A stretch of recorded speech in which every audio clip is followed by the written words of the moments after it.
Hey, White Sox fans, Bret Ballantini here hosting a Southside Sox podcast. I think that's what it's called. It's been a long time. I've forgotten what the name of the podcast is. It is number 135. Did you miss us? I believe it was before Christmas that we last visited with you. Oh, we know you missed us. Hey, good luck for you. If you didn't vote, or if you did vote, or you don't care about voting, or you love voting and something prevented you from voting, or you're just a little scared to vote, well, here's the thing. We're going to talk about our first, but latest Hall of Fame ballot. It's the second year, I want to say. I don't know, second, third, fourth, maybe first year, because last year, well, that's a whole different story. We didn't actually get to a vote because the process was so frustrating. Well, it's just as frustrating this time around because none of the 10 candidates curated on the 1990s ballot, the 10 most worthy 1990s, pardoning Bonds, Clemens, Sosa, whoever, because they just got knocked off of the real ballot. We're going to let them just chill for a few years or something, but otherwise still plenty of worthy candidates. So he chose 10, put them on the ballot. Nobody got enough support to be elected into our Veterans Hall of Fame or whatever we would call it. In fact, only one player received even more than 50% support.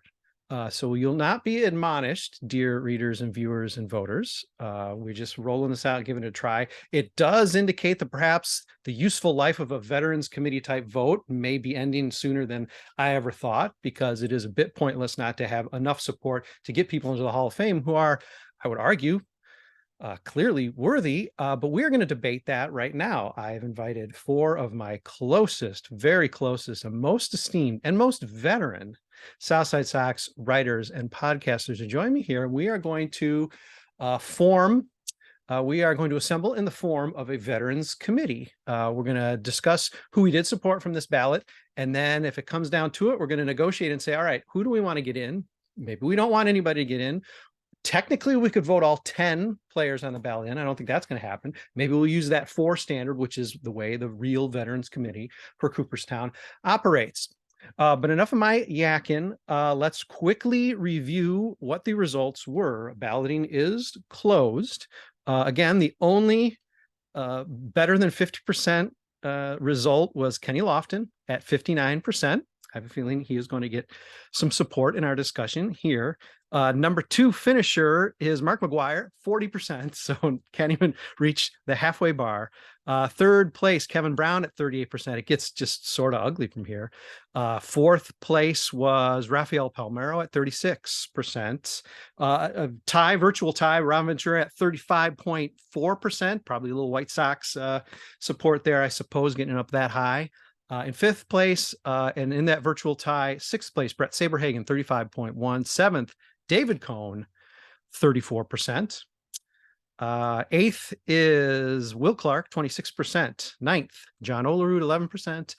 And 10th, getting zero respect whatsoever, though if you're a big Hall person, I do think he actually surpasses the bar. It is Chuck Finley at a meager 6%. Sorry, Chuck, I tried.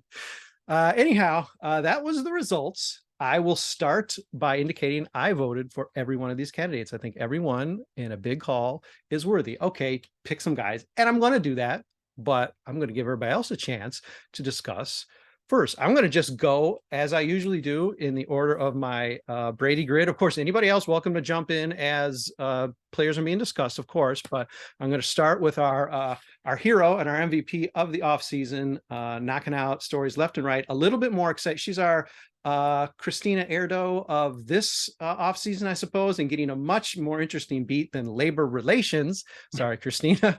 But it's Melissa Sage-Bollenbach, who did or didn't vote either way.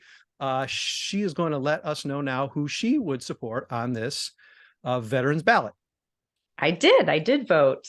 So I will start with Kevin Brown. I gave him a no. Okay. Well, I guess I should preface my voting by saying if they were linked to steroids, they just don't get it for me. Okay.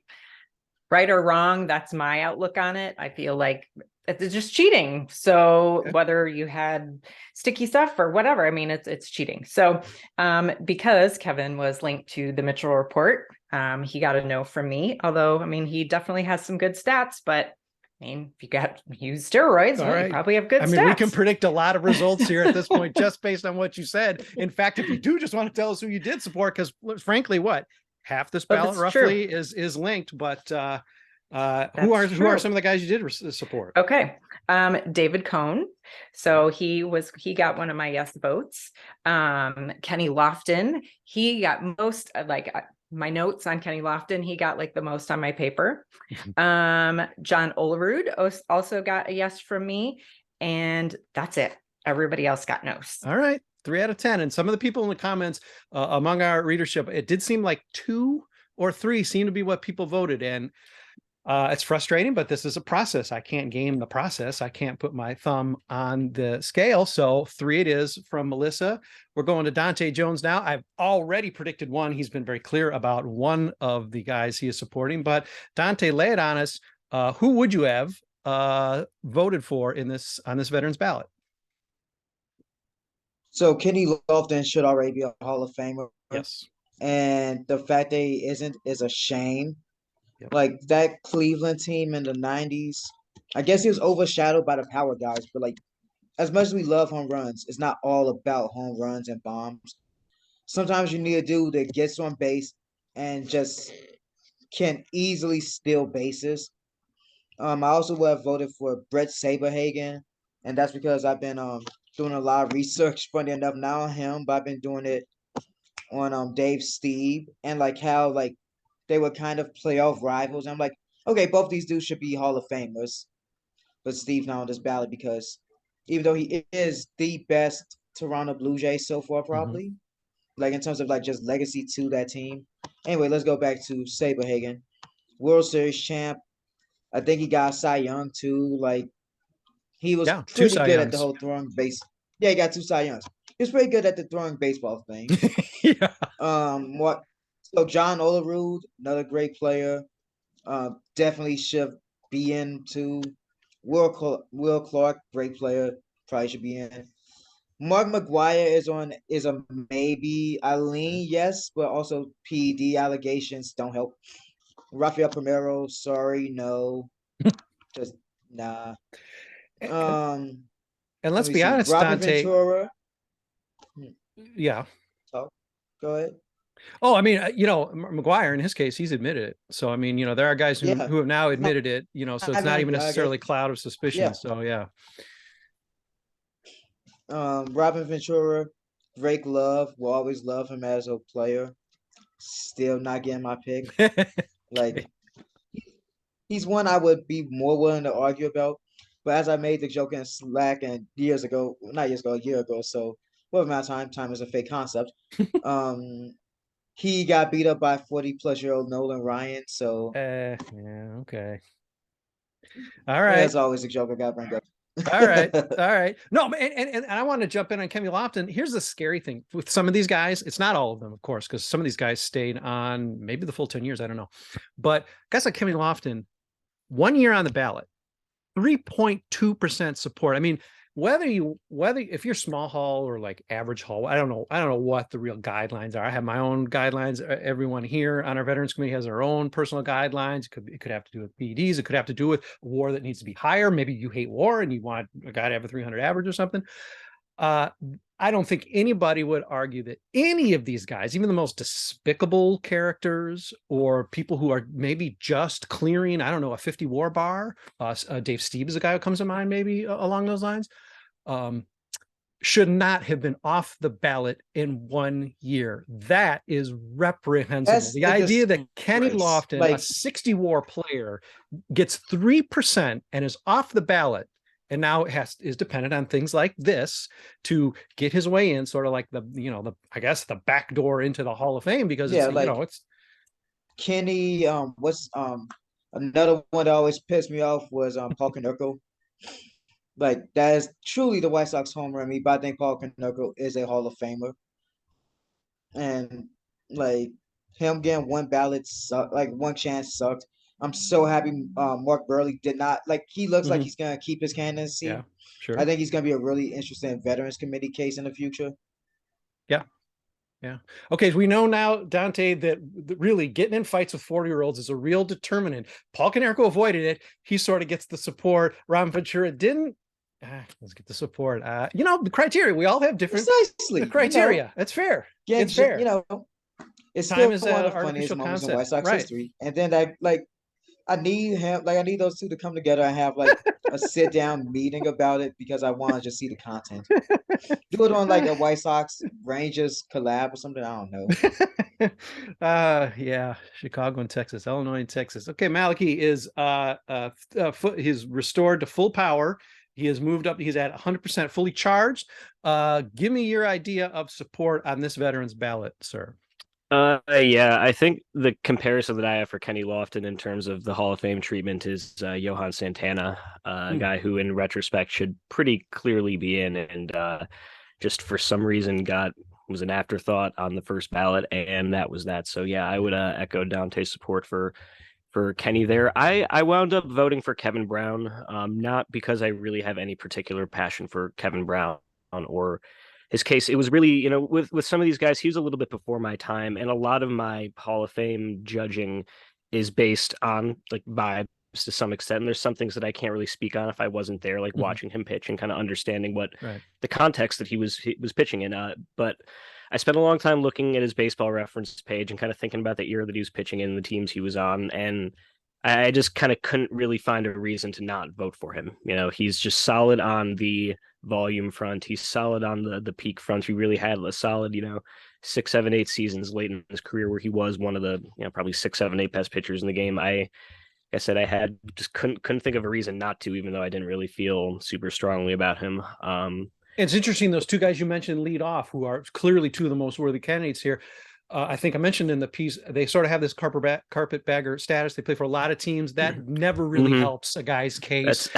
And you know what, Bret? And this is, I know we disagree on this one, but that's the argument that I have with Billy Wagner too. Because you know what, if you can have your philosophy about closers in general, but you know what, if Billy Wagner pitches for the Padres for 15 years like Trevor Hoffman, it's not even an afterthought. But that's a different discussion completely. It is a different podcast. I'm still going to fight you, but but look, I like this. We're like pulling greatest hits. I love it. Okay. Other support. I know that's two guys. For me, I I did actually end up going with John Olerud because I kind of like thinking a little bit holistically when it comes to these things, and it's not technically, it is not the Major League Baseball Hall of Fame, it is the National Baseball Hall of Fame. John Olerud is, he had a very solid, kind of almost not the same player, but almost Konerko-esque career in terms of his output, and good but not great. But when you throw in the fact that he was still to this day might be the most decorated college baseball player of all time, even if it's not really a consideration now, I think that should be recognized. Just like I think Jose Abreu's Cuban performance should be recognized at some point in his candidacy. So that's that was my logic there. You get to someone like Robin Ventura, and you don't have to think too hard about it. That's a vibes-based decision, and he's not a Hall of Famer. Love you, Robin, but yeah, no. So I wanted to vote for Rafi, but he is objectively on merit a Hall of Famer, but he not only did he failed the test, he lied to Congress very dramatically about it. That's kind of it's kind of hard to get over that. Even I'm not as much of a hardliner on the steroids as I used to be, but that's does that become roughly for you like Alex Rodriguez fails twice or whatever? Is that does the fact that he's sort of named in the report, it did the PEDs, but then also did the thing with Congress, does that sort of end up, it's almost like a second failure for you that sort of put him in a different PED kind of category in your mind? Yeah, A-Rod is weird. I don't want to think or talk about A-Rod, but yeah, exactly. That's a podcast in a few days. the thing that I ultimately held against Bonds and Clemens is not just the speculation, even though there was no positive test, but the fact that it was never addressed. They kind of carried themselves as if they had done nothing wrong the whole time, which in several different ways is just kind of objectively not really true. So yeah, it's a little two strikes there. Again, it's kind of hard to get that really dramatic image of committing perjury Mhm. about steroids in baseball. Wagging his finger, right? No. So I've been what- talking a lot, so I'll cede the floor to the I was rest gonna of you here. ask, But with all this, do you guys think about the character clause too? Because that's something I was thinking about with like my bonds idea, like I was a strict bond should be in based off merit person. And then like the more I learned about it, I was like, okay, the character clause might just kind of screw him in that sense too. Character's tough. There's got to be some basement to it, right? I mean, I don't think it can be, I don't think you can be an absolutist, right? But I think if the case is ugly enough, I mean, Pete Rose certainly hasn't done himself any favors since he's gotten out of baseball, even though his merit's clearly there. Barry Bonds' merit's clearly there. David Cohn is a guy who would pop up on this ballot among many whose character is not strong, even though he has a career worthy of the Hall of Fame. So that's tricky, and ends up becoming like PEDs or many other things. It's like, how do you end up drawing the line here? I do want to get to Super Joseph because Lord knows he is not going to miss a Hall of Fame podcast. This is probably like 8 in a row. Joe, I need to know who you supporting on the veterans ballot here. Yeah, so I thought before that I was kind of a middle of the road in terms of the size of the Hall of Fame that I like, but yeah, this podcast has led me to believe maybe I'm on the smaller side. Jeez. But yeah, okay, I'm gonna make it unanimous. Lofton is he's an easy vote. All right. Yeah, and in the yes category, that is, frankly, yeah, like kind of upsetting actually that he got 3% of the vote. In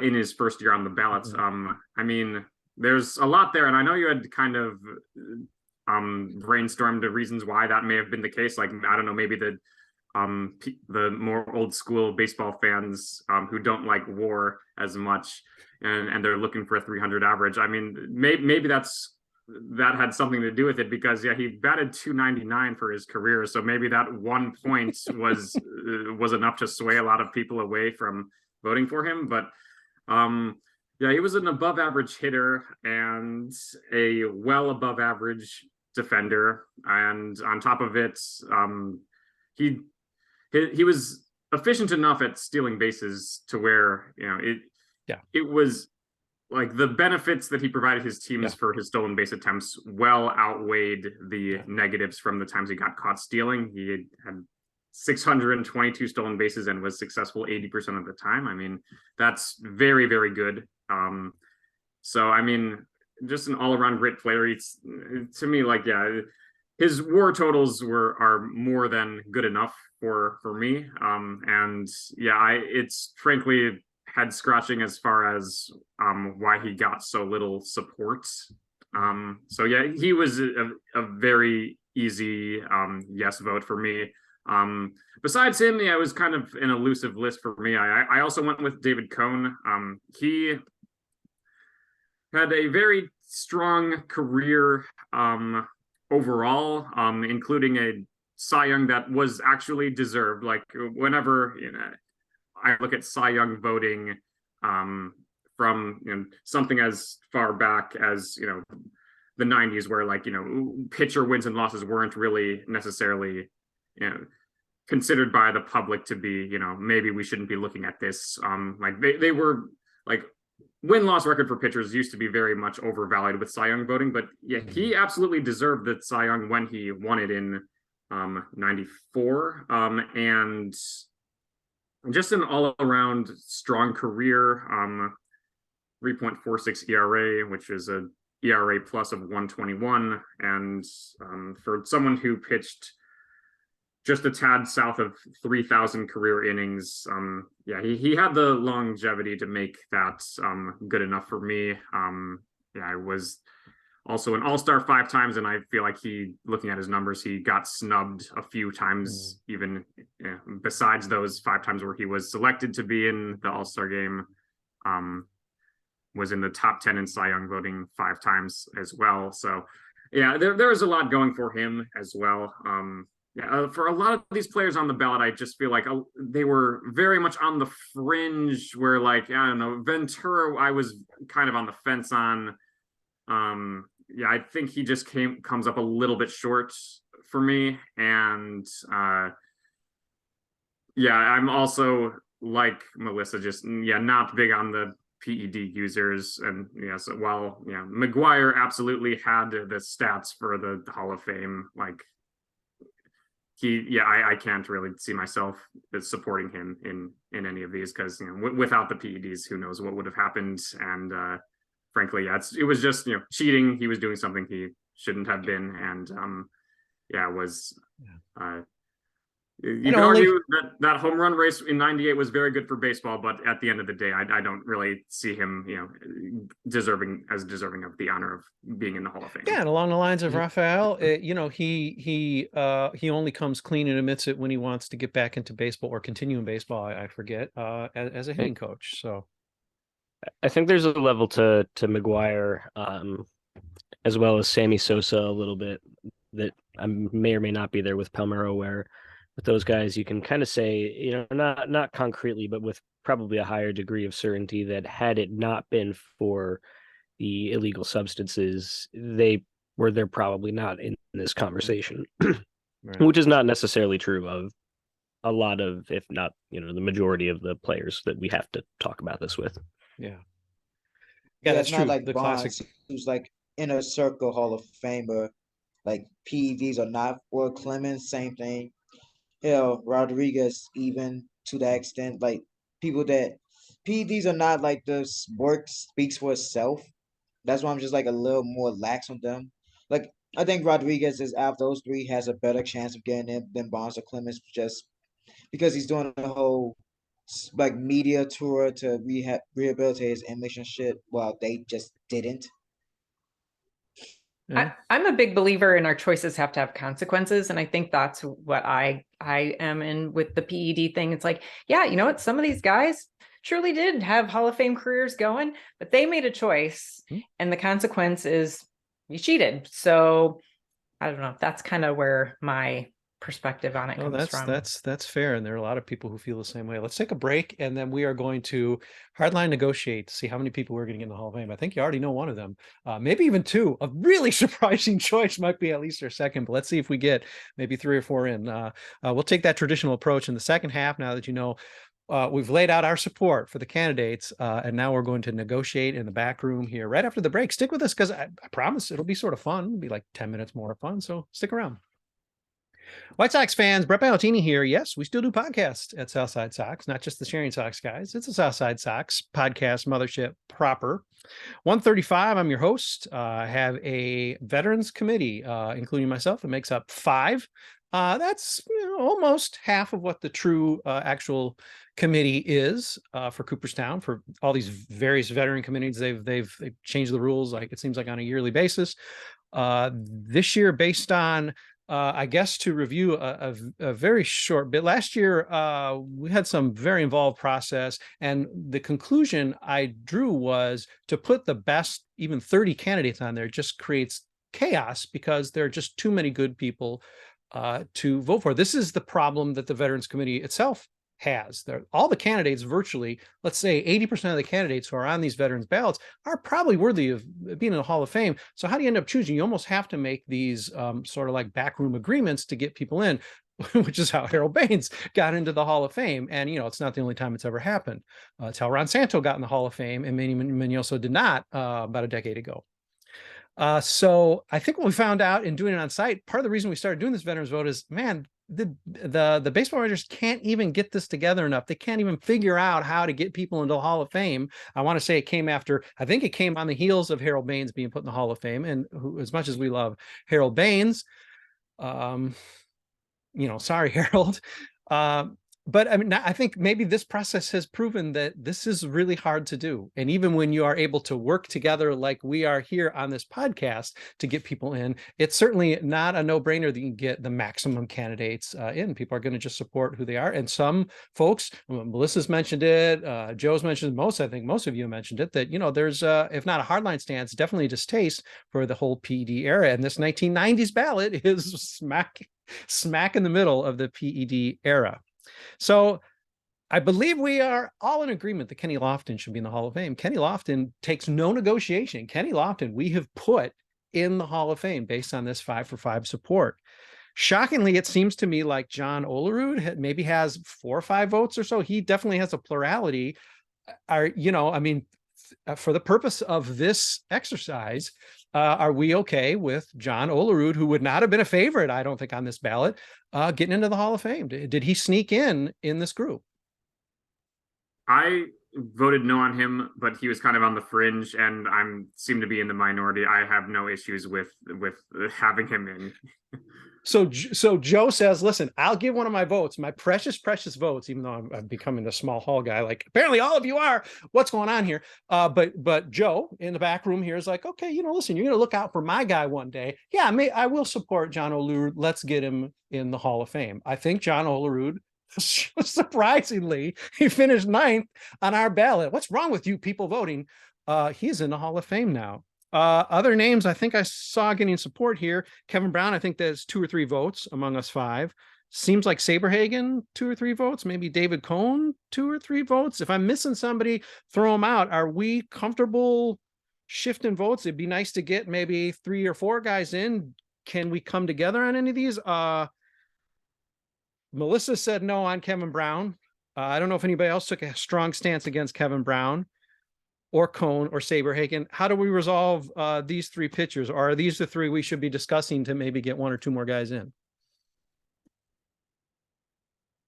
I mean, so David Cohn and some of like the stuff that I was looking at to support him. So is it Jaws? Is that what you say? What you call it? Jaws. Like Jaws? Yep. Okay. Yep. His is 52.8 and John Smoltz is like 53.9. So like we're talking like, very minutia little things here. I mean, he's Cy Young. He was part of 5 World Series teams. He was not linked to the steroid era, but he was pitching in the steroid era. So to me, like that's huge. So he was pitching to all of these guys that, were hitting the heck out of the ball and things like that. And he still had awesome stats. So to me, that's kind of, it tips him the other way as opposed to people like Kevin Brown. All right, we've got some Cohn support. We've got Brown dissing. I can go with some Cohn support too. And like I'm looking more at Saberhagen. And like, yeah, Saberhagen should be in the Hall of Fame. Like he is, I'm gonna put him in for myself because 2-time Cy Young, Gold Glove at picture, World Series MVP of World Series, former ERA title, like one of them people that is kind of synonymous with franchise as well. Mm-hmm. Led the league in wins. Like that's a pretty good picture. He should be a Hall of Famer in my opinion. All right, we're getting a little Cohn support, a little Saberhagen support. Is there any way to resolve this? Yeah, maybe I'm just being the small hall killjoy of the bunch here. I would admit that Cohn on merit is absolutely a Hall of Famer. The character clause stuff is just, it's impossible to not be arbitrary with it. And some of the stuff in his history gives me enough pause that maybe if it's addressed or if we hear something about it, it's been kind of memory hold, unfortunately, and I'm not super comfortable throwing a vote there. Just like I said, gonna arbitrarily pull the character clause thing there. Maybe down the line, but he is a Hall of Famer on merit. I'm just not quite there yet. Saberhagen, I've been looking at Saberhagen's numbers and I'm just not terribly moved by the volume. I mean, he made more than 25 starts, like, once in his last, 10 plus years in the league. He was very, very good for a little while early on, but it's sort of like, maybe if Tim Lincecum had hung on to pitch another like 5-6 years, making like 20 starts a year, I don't know if that would have moved me enough to put him in either. I have a hard time doing that. So I don't think I'm necessarily a small hall person. I think it's also okay to admit sometimes when it's just like not a particularly special or interesting slate up, especially when you throw the steroid thing into the equation. Like if there's no steroid issue, then Palmeiro's in with no issue, maybe McGuire's in with no issue. We don't have to have this conversation. So it might just be that outside of those boundaries, we all have our separate boundaries with those. So it might just be kind of a little bit of a weak class, which won't always be the case. Yeah? right, let's round up some votes here so we can move on and put this perhaps first and last veterans. I mean, I think we've had one before, maybe last veterans vote podcast ever in history ever to bed. But for what it's worth, per Jaws, Jay Jaffe has Kevin Brown is the 33rd best starting pitcher, just per Jaws, which is peak career, not full career, 33rd best starting pitcher of all time. Cone is 48th, Saberhagen 57th, which is reflecting a little bit of what Malachi just said. Okay, so let's pressure around, and there's no pressure here. Who cares? I mean, if we've only to vote two in, that's fine. We're going to use a bar maybe of 4 out of 5. We'll see. I don't know. Maybe it has to be unanimous. Melissa, any one of these three can you support? Kevin Brown, Bret Saberhagen, David Cone. David Cone gets my vote. David please. Cone, but not Saberhagen or Brown. Okay. No, I said my Brown. I think Saberhagen, he was just a little too plagued with his injury and his shortened career, and then whether it's fair or not, pitching in Kansas City for a big part of his career. So if he's Hall of very good, I feel like I could give him my vote. But you're just angry that he threw a no-hitter against the White Sox. That's cool. You can admit that too. Dante, of these three, who gets your support? I'll personally go Saberhagen, definitely. And like Malachi said, the character clause thing makes it difficult for Cone. But also I go down to the fact that we have people that are just as bad in the Hall. For a record, I wish we used the character clause to put good people in the Hall of Fame too. Yes. But we just don't like to do that. No. And I do get the point with the volume for Saberhagen simply because like in like a decade or so, we're gonna be having the same conversation about Jacob deGrom, who is, in my opinion, objectively better, but his volume is not gonna be that high because injury history. So I'm gonna go with a yes on Saberhagen, no on Brown, and a no on Cone. All right, Malachi, it's just support for Kevin Brown, not Saberhagen or Cone. That is correct. That is where I stand. Okay. I'm the contrarian of the bunch, I guess. All right. Well, Super Joseph, it might he may even he may supersede you there. Any of these three can you support, Joe? Yes, I will stick with my support of Cone, and I will stick with my lack of support for Brown because of the link to things he should not have been doing. I will add in Saberhagen though. I could get behind him getting in. Okay. Well, we tried to twist arms. We tried to apply pressure. We tried to bribe. You don't even know what went on during that 1 minute break. Oh my God, it was fiery, and the green room cookies got completely decimated because it was intense. But it looks to me like the best we can get on for behind any of these three remaining pitchers who seem to have the best secondary support is 3 votes, and that is not going to be enough to push them forward. So I think we can come. The conclusion of our process is, unlikely as it is, John Olerud is a Hall of Famer in our eyes. Good guy, I think. Good guy. And let's face it. I think Malachi was the one who alluded to college. Oh, were you talking about Olerud? I mean, he was a two-way guy. He was like I mean, not quite an Ohtani. Of course, he wasn't an Ohtani, but I mean, he was a pitcher. I mean, he had the aneurysm, and I mean, it sort of it could have thrown his career completely in the drain. Instead, he's a guy that we're talking about being in the Hall of Fame, and in fact, among this group of 5, putting him in the Hall of Fame. And of course, Kenny Lofton. He's got just a little bit of White Sox stink on him. Of course he has to be in the Hall of Fame. My goodness, we got to put him in. But an incredible ball player, should not have been off the ballot. And many of these guys should not have been off the ballot in just one election. That is embarrassing. That is truly dereliction of duty. You don't have to love Mark Buehrle. You don't have to put him in the Hall of Fame. But the idea that you let even guys like Mark Buehrle drop off, which thankfully isn't happening. Maybe the voters are learning. And this is just the last vestiges of a really ignorant electorate. Any parting thoughts for this ballot? Because I guess we were more successful than our readership in that we got 2 players in. Are we content with getting 2 players in? I just want to give Robin a shout for defense. Like if it was the Hall of Defense, like Robin is in, but his offense, just his numbers when you compare him to the other infielders, third baseman in the Hall, they don't come close. But man, defense, he was amazing. So Who'd have thought I was the softest among the 5 of us? Man, I'm a pushover teddy bear for the Hall of Fame. Put all 10 in. Well, anyway, we got 2 in, and if we ever pick this up again, we won't come around to the 90s for a while, but if we ever pick it up again and continue these veterans votes, we'll have this debate. And, you know, hopefully some of my very favorite people will be with me on it again. I know Joe Resis will. We might not have a site anymore, but we'll just once a year talk about the Hall of Fame.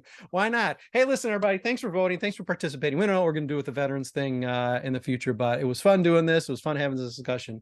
Thanks to our 5 committee here at Southside Sox. We have concluded John Olerud and Kenny Lofton. Thanks, everybody.